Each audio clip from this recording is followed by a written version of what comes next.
Welcome to homework. Hello everyone, today we're doing chapter 23, problem 32, and this problem asks us to draw the enantiomer for each compound. So what you see here is that we have a bunch of keto tautomers, and if I just draw this out, so we have 1, 2, 3, 4, 5, so 1, 2, 3, 4, 5,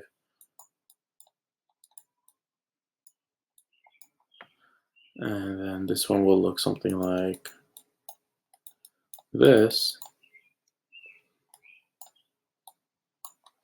So you see we have a bunch of keto tautomers, and we need to form the enol forms of these tautomers. So how can we go about doing this? Well, we see that, for example, in A, we have 2 alpha carbons, one on either side, or one adjacent to either side of our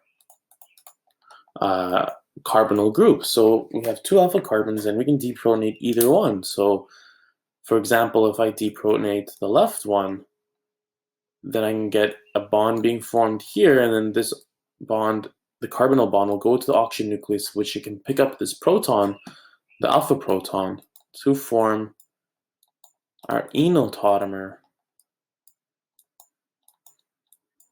which looks something like this.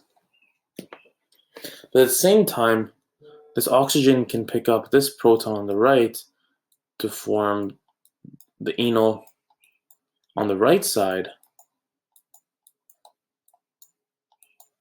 of the molecule.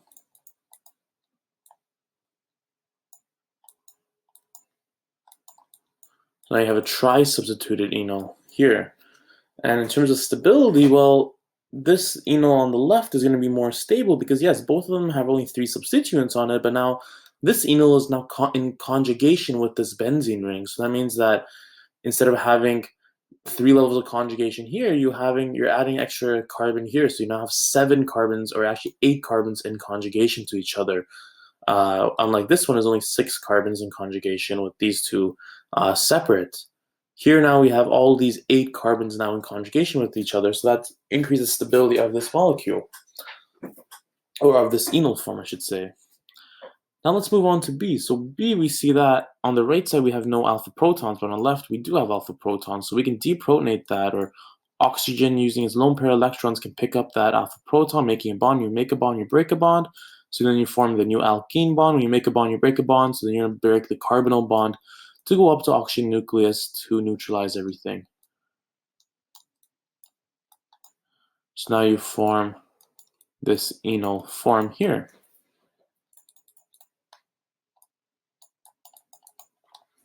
Now for C, it's asking only for monoenol form, but as you can see here, we have an alpha carbon here, alpha carbon here, alpha carbon here, so we could have a lot of different tautomerization occurring, but this is asking just for the mono enol form. So what you can do is, well, let's say that we have this alpha proton that's between the 2 carbonyl groups, so this is more acidic than, for example, this alpha proton that's only conjugated, or actually only adjacent to one of these carbonyl groups. So let's say if we're using this proton that's in between both carbonyl groups, well, you can see that once it gets picked up, we can form an enol on either side. It doesn't matter because it's symmetric.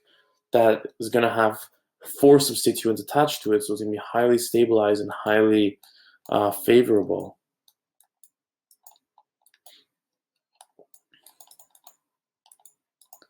Alternatively, your oxygen can pick up this proton to form the enol on the bottom side, which is going to form a little bit less conjugated, less stable enol tautomer than the one in blue.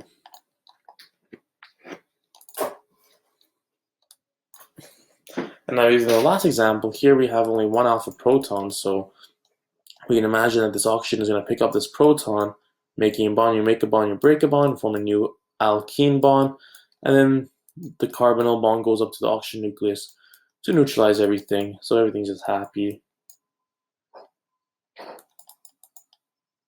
And then you're going to have this enol tautomer being formed for D.